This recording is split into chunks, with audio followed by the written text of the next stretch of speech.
it will be shown to you. And so the first true benefit of prayer is that in prayer, men are invited to walk with God. This is why the patriarchs of old exalted prayer, because they knew that outside of God, they were nothing. And because they now know God forever and ever, their names will never be forgotten. Do you think you call your child David because you love the name David? No, you don't love David. That name has no meaning to you. It is because of who God is and who he became in God. And so when you call your son David, you are actually reminiscing on the immortality of a man who has walked with the Spirit. So men become eternally relevant because they walk with the Spirit. This is a man who wandered around with women, but suddenly he saw a spirit and he started walking with that spirit. And forever and ever, generations to come will be honored to name themselves after his order, because he has seen something that is eternal. Abraham was in the hall of the Chaldees until he encountered that spirit. And when he met that spirit, forever and ever, you and I became the children of Abraham. The question is, when you leave, what will you be remembered for? There's no house you build that will last for more than 60 years. The world is moving too fast for your house to be relevant for 60 years.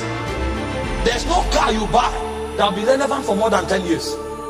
There's no money you have in any account that can exist beyond 2 generations. And so the question is, when you leave, what will you find about you? The only thing that can live with about you forever are the immortal things you pick from the presence of God. Because everybody who goes there carries something. Some goes there, they carry favor. Some go there, they carry wisdom. Some go there, they carry power. And so the things they established because they went to the immortal realms, they become immortal forever on the face of the earth. And so a man who has not journeyed in intimacy with God is already forgotten. He's just using money to sustain his influence. Some people are struggling so hard to be relevant while they are yet alive. Some men have died and they cannot be forgotten because of where they went to and the things they taught. Did you not read about Elijah? Elijah had to be invited to the earth 4 times. God said, no, you have known the glory too much for us to let you go. So you will not die. We will preserve you for another generation. And even after he died, they said the spirit of Elijah came back. And after the spirit of Elijah came back, the 2 witnesses will still come back. A man becomes immortal like God because he has walked too close with God for a world to forget him. Intimacy is what provides for you the benefits of immortality. No matter the money you have, no matter the position you occupy, you will be forgotten unless you touch something that comes from the Spirit that is eternal. So the first benefit of prayer is intimacy. Men of old were wise. They gave their all to prayer. Daniel was in Babylon. The king said nobody should pray to any other god. He was willing to risk his position and to risk his freedom for prayer, because outside of intimacy he has no freedom in the first place. And in Daniel 6:10 the Bible said 3 times. So if you are praying 3 times when they gave a law that nobody should pray, how many times do you pray when there's no law? And he said 3 times the guy prayed facing Jerusalem. He was not afraid to be arrested. And when they arrested him, he didn't apologize. I'd rather be nothing outside of prayer. I'd rather be nothing with prayer than to be everything outside of prayer. Because with prayer, I have God. Outside of prayer, I have nothing. These men knew these things and they were willing to give their lives for it. And so the first benefit of prayer is a walk with God. And the reason is simple. Your walk with God makes you immortal. Every other thing you touch will ebb away with time. But the things you pick from the realm of God, they will outlive you. The second benefit of prayer is transformation. The Bible says we all with open faces, beholding as in a glass the image of the Lord, we are changed. We are changed. There is something on your inside that yourself don't know about yourself. The greatest deception a man suffers is when he thinks he knows himself. The Bible said he has put eternity in our hearts. As you are sitting here now, we are all carriers of eternity. And you now look at yourself in a mirror and you look at the paper you got from Harvard and you say, this is who I am. You don't know who you are. There are things on your inside that you will never know. Some persons will discover who they really are when they get to eternity. And that's when God will show them that half of Africa should have been blessed by you. But you never came up here. You were celebrating the certificate you got from Oxford. And that certificate locked you to a bank. And you were in that bank for 40 years. If only you connected to something deeper than the jurisdiction the certificate card for you, you would have seen a dimension of you that is as massive as eternity. And so when we begin to pray, something happens. Thank God for physics and chemistry. I studied chemistry for more than 14 years. But beyond chemistry, there is a light that comes from Zion. When you look at that light, you see yourself in God. And so your God dimension is activated. Transformation is not just about change. Transformation is actually becoming like the God dimension that you represent. This is why when they sang that song from Isaiah 40 verse 28, he blessed my spirit. He said, have you not heard? Has it not been said to you that the everlasting God fainted not, neither is he weary? He said, he giveth power to the faint, and unto them that have no might, he increases strength. He said, even the youth shall faint. Because among men, the strongest of us are youth. The glory of the youth is his strength.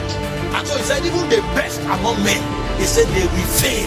Because there's something you can never deny, it's age. A time comes where your youthful zeal, your youthful brilliance, your youthful splendor begins to fade away. You will look at it, you will try to hold it, you can't stop it.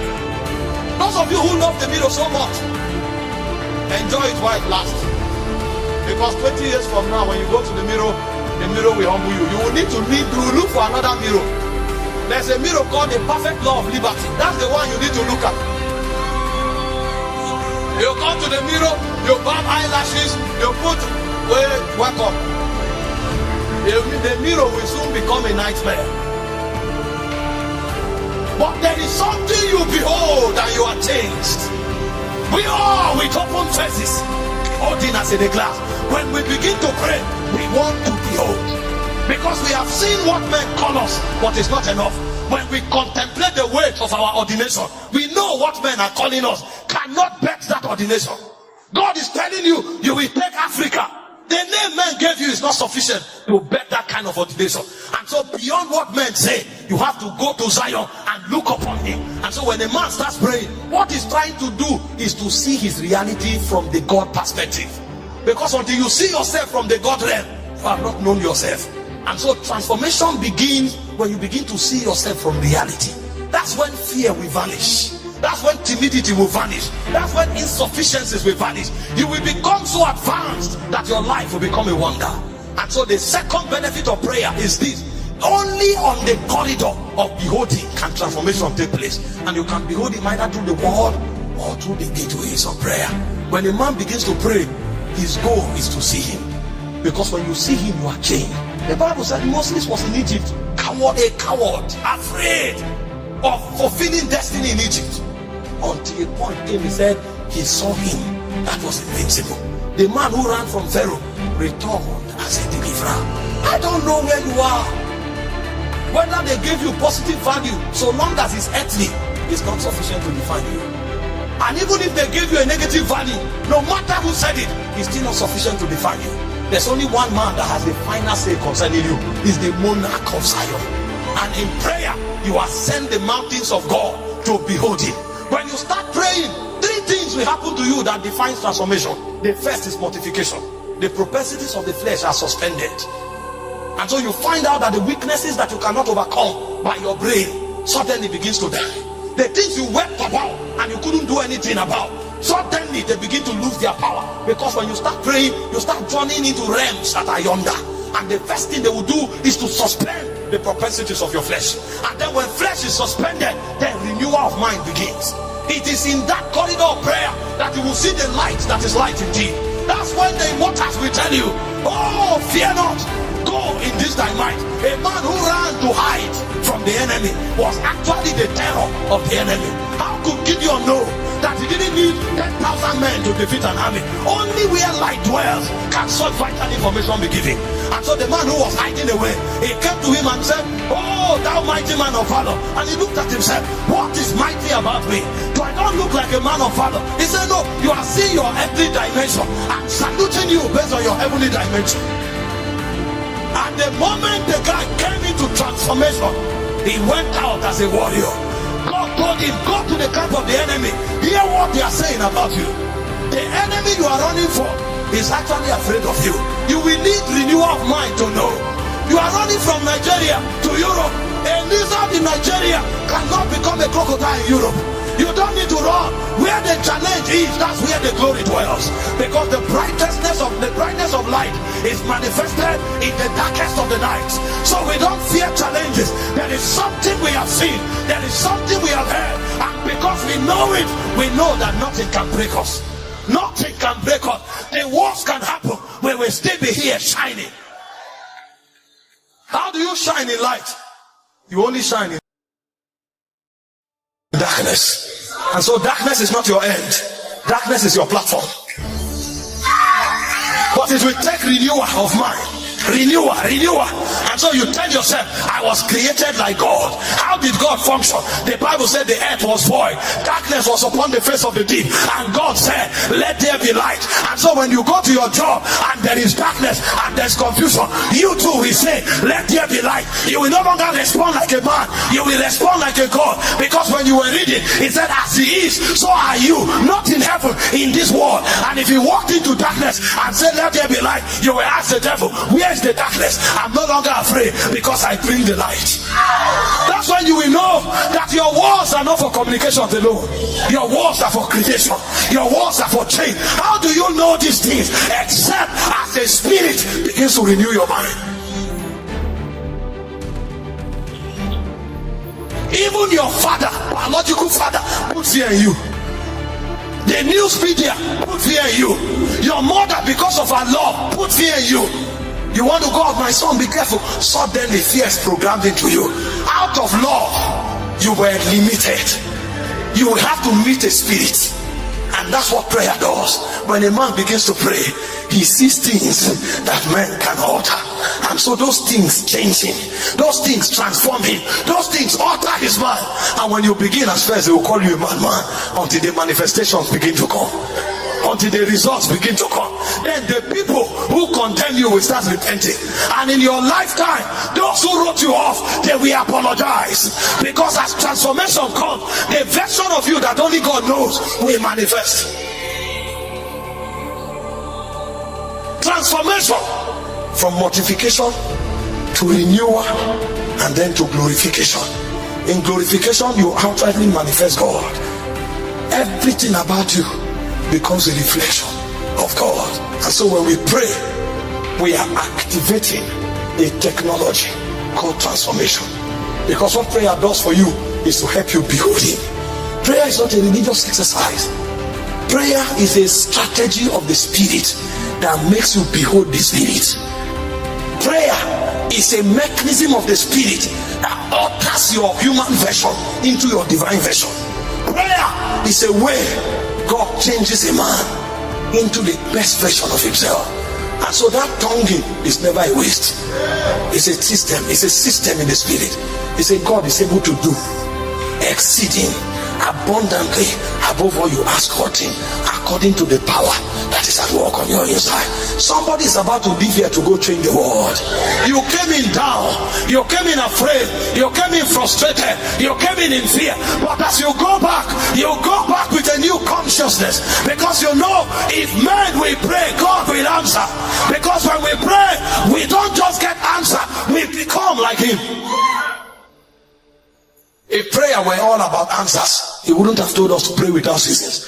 Because there are many things you don't need God to answer. If your problem is 100,000, there are more than 50 people here who can give you 100,000 without blinking an eye. If your problem is a job, there are more than 20 people here who can give you a job. If prayer were all about answers, then he won't tell us to pray without ceasing. But what prayer does is not just to give you the answer, it's to make you the answer. Because when you pray, you become like him. There's a need for transformation in the church because many are not praying. We come to church but we still look like the world. That point has to come where you must appear for yourself and see him as he is. That's when your elements, your propensities in the Spirit are activated. And this morning, God is inviting men to the altar again. To the altar. That's where your glory lies. There's something about you that even you don't know. You thought you knew yourself, but if you went to Zion this way, it will shock you that you don't know 10% of yourself. There's something about you that God wants to reveal to you. Thank God for the things you've seen. Is nothing compared. Do you know what it means for a God to go to the studio to create a machine? You know what it means? And you think that machine can be called a failure? You don't know yourself. You don't know yourself. If men can create things and we call them smartphones, If men can create robots that are near perfection, is it the one God designed that will be a failure? No, you are not a failure. You have just not prayed. When you pray, you will know that the greatest invention on earth is the machine called man. There are dimensions of you that have not been activated. And so this morning, there's an invitation. You may be young, you may be old. It has nothing to do with age. You may be male, you may be female. It has nothing to do with gender. You may be white, you may be black. It has nothing to do with race. Because this is a spiritual reality. And just in case you want to ask that Jesus becomes your friend, that Jesus becomes your Lord, because you want to start a new journey this morning. You have tried many things. You know what it means to connect to men. You know what it means to buy favor. And you have even done things that are despicable. But today you are asking, if these things are true, I want to see them in my life. Until I become a witness, I won't believe it. There's an opportunity for you. And you want to publicly declare that Jesus, this thing this man is saying, if you do it, I want to know you and pray into your realm. Place your hand on your chest. Let me pray with you now. I didn't have time, so it's a burden. It's a burden to go into my lecture. But there is a place for everyone. The Bible speaking in 1 Corinthians chapter 15 from verse 47 to 49. He said the first Adam is of the earth, and so he's earthy. He said, but the second Adam, he said, is of heaven. He's the Lord from heaven. And he said, as we have borne the image of the first Adam, he says, so also let us bear the image of the last Adam. God is not just here to answer men. God is here to make men. He said, follow me, I will make you fishers of men. But one of the ways God makes men is through intimacy with him, which is orchestrated by prayer, and through transformation, which is activated by first of all coming to him and then beholding him.